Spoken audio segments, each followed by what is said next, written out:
You're watching PM Agenda. Welcome back to the program. Time to look at all that's been happening online this week, our regular weekly social media panel. We're joined this week by our digital director and social media editor, John Bergen. Kate Carruthers is a social media commentator. And with us from Brisbane this afternoon, Graham Young from onlineopinion.com. Thank you all for joining us. Let's start, John, with your tweet of the week. What have you chosen this week? Yeah, well, there's lots to choose from. It's true what they say. It's a week is a long time in politics, but the tweet of the week this week goes to Andrew Mears, a photojournalist with Fairfax Media and a live blog at The Pulse. He got this great snap of the PM's luggage arriving in Rooty Hill, and he tweeted, PM Julia Gillard's wardrobe tagged for overseas visit arrived at her Rooty Hill hotel yesterday, and there's a great picture that was associated with that showed very close up. There it is, Prime Minister's overseas trip. So a little bit of a gaffe by some handler or department. Quite innocent, of course, but it speaks volumes about the fact that... Well, this is the point. Look, Mears is a fabulous photographer for this reason. Obviously, it's not the Prime Minister's fault that the overseas tag's on there, but it sums up, Kate, the problem surrounding the imagery of this whole Western Sydney odyssey. Well, it sums up the whole problem with the whole inversion of power in the media now, that everybody has a camera and everybody's under surveillance all the time by somebody with a camera in their hand, in their pocket. And even your luggage is under some surveillance as well. Let's have a look at the Western Sydney visit now. How big an issue was that, John, this week? Oh, look, a significant issue. It's been boiling along consistently. Last week when we were speaking about it, it was only really just getting started, and it picked up dramatically. Twitter commentary peaked on the first day of the visit around March 5 to 6,515 tweets.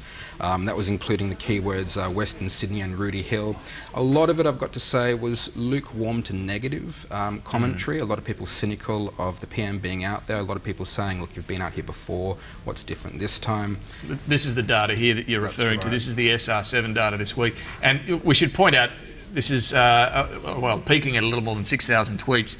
This data is not tweets from people like myself, journalists, other media tweets, or specific, political players. These are the punters, the voters, the real people out there, and these are the number of individual unique tweets, not just retweeted, resent tweets. So this is interesting, Graham.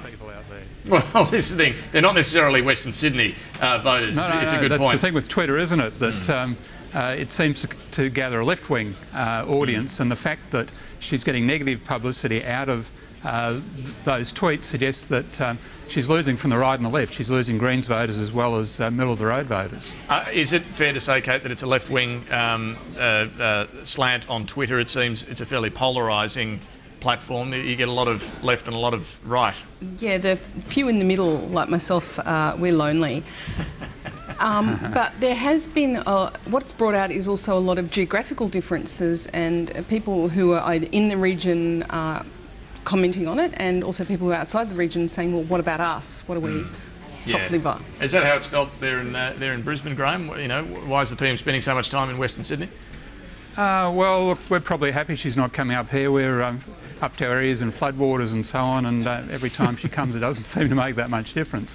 No, I don't know that we're worried about that, but in terms of the demographics of Twitter, you find Greens voters in every town in the country, and I think the demographic does. I think all the studies show the demographic does lean to the left, and you see that actually through the topics that have come up for this week's discussion. Yeah, well, there's subjects from the left. Well, let's certainly look at the subjects that the Prime Minister's been talking about while she's been there. They've included the 457 visa issue, the roads issue as well, and the crime issue. John, how have they played out online?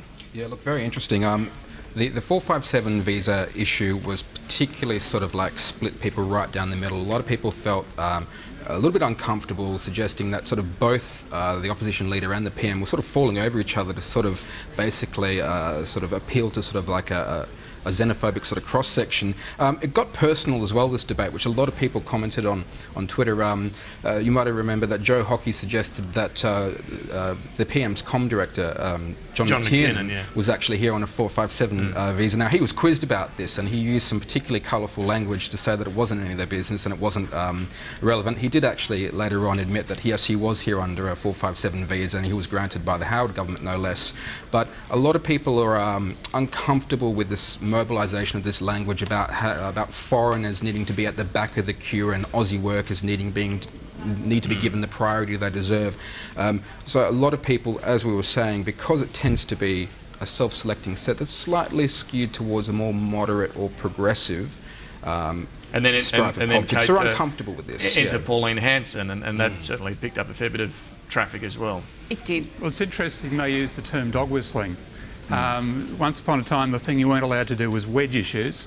Now it's dog whistling. It was something that was levelled at John Howard on these sorts of issues, and now it's being levelled at Julia Gillard. And I guess the uniting factor there is Pauline Hanson comes out, and the dog whistle is allegedly directed at Pauline, who I think falls neatly in the divide between the left and the right, but sort of not at the front, but at the back. Yeah, Kate. Some of the other issues we just want to touch on quickly. Victorian politics, a lot of drama going on there.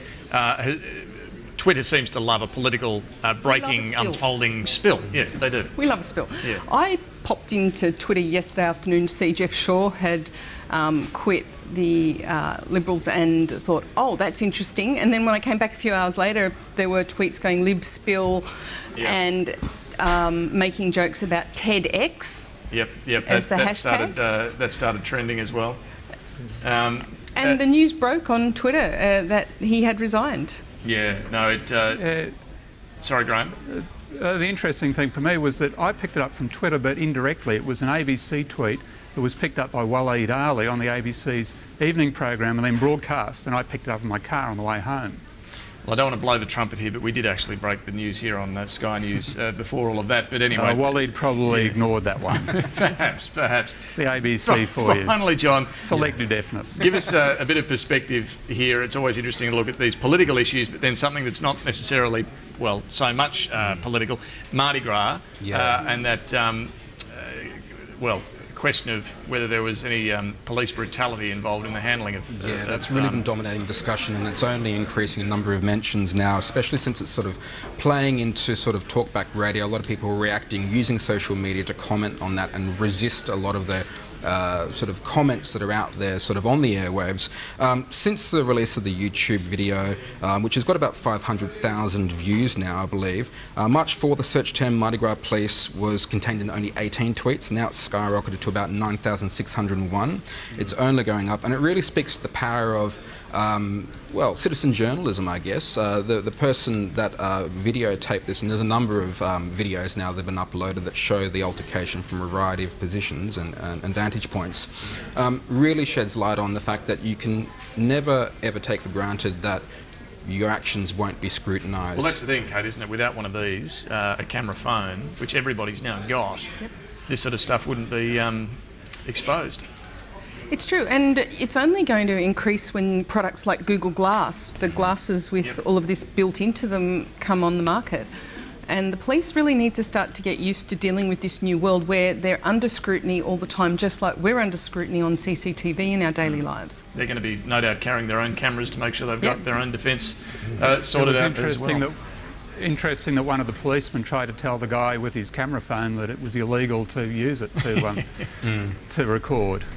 Yeah, a legal minefield there. Unfortunately, we're out of time, but very interesting to look at some of these issues. Graham Young, Kate Carruthers, John Bergen, thanks so much for joining us this afternoon. Pleasure. After the break, for New Zealand viewers, New Zealand news is next here in Australia. PM Agenda continues, and we'll be talking to the Independent MP, Rob Oakeshott, about a middle course on pricing carbon. Is he in favour of it? Stay with us.